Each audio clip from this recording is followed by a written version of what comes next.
Welcome back to Newslink. Alongside Annika Larson, I'm Tapfuma Makina. Now, for more on the violence that's ripping through parts of KwaZulu-Natal, we're joined by Imtiaz Syed. He's the chair of the Community Police Forum's Ethekwini cluster. Imtiaz, thank you so much for your time and joining us. The visuals that we're seeing coming out of KZN are quite shocking. At least 2 malls and a mosque have allegedly been destroyed.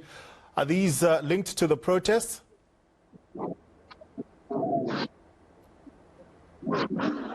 Imtiaz? More linked to opportunistic teaching that's happening in and around the city, especially in the CBD. We've got garages being looted at the moment. I'm standing off here right now at Randall's Roadway in a Chops liquor store has been looted. SAPS is standing off, but more importantly, and maybe if I can turn my camera around, it'll show you that the community is mobilized and they've now put up a line in order to protect their communities and their residential areas on their own. We've seen the same things happen in the reservoirs area, where the community had to mobilize and draw a line at the entry points into their communities. And that's basically what's happening at the moment. So, Imtiaz, what we're seeing is that the police have been overwhelmed and now communities have decided to stand up and protect the property in their own communities? Absolutely. Communities have now taken to arms. We've got many armed individuals out here in the community that have now taken up arms and they're coming out to protect themselves. Definitely the SAPS is overwhelmed and we actually have no answers, or they have no answers for us as to exactly what's the way forward and how we're moving forward. So we don't know what we're expecting today and this afternoon. But what I'd like to say that this is really opportunistic in terms of where we're finding these sorts of protests happening from. In the CBD, we're finding that it's students that live in the student accommodation that are now looting clothing stores and shoe stores. And in the suburbs where we have informal settlements, we find that they are operating sort of like a tortoise.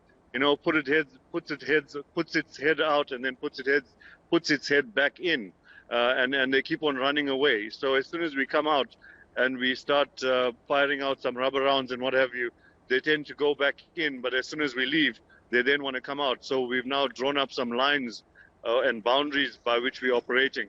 And it's basically people that are living in the informal settlements that are being opportunistic, robbing mainly or stealing from mainly the grocery stores and the liquor stores. And in the city center, we found a few furniture stores being looted. Imtiaz, it's quite a dangerous situation. We have the looters who are carrying weapons, and then we have the community members who are trying to protect property. You're saying some of them are armed. How do we stop things from escalating? And have we seen any physical harm coming to people in that area so far? Well, we've had some members being shot at, and one member's been shot at in the Parlock area. That we got news of early this morning. We've had an incident of a shooting in the Tongat area this morning as well, and a community member has been shot by trying to protect his community.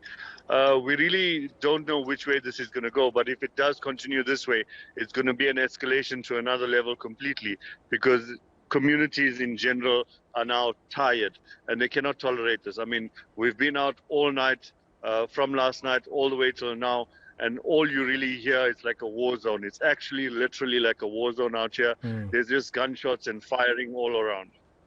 What would you like to see the government, the police do next, Imtiaz? What steps do you think they should take? I think in any scenario, we can't take police from any other part of the country and bring them down here.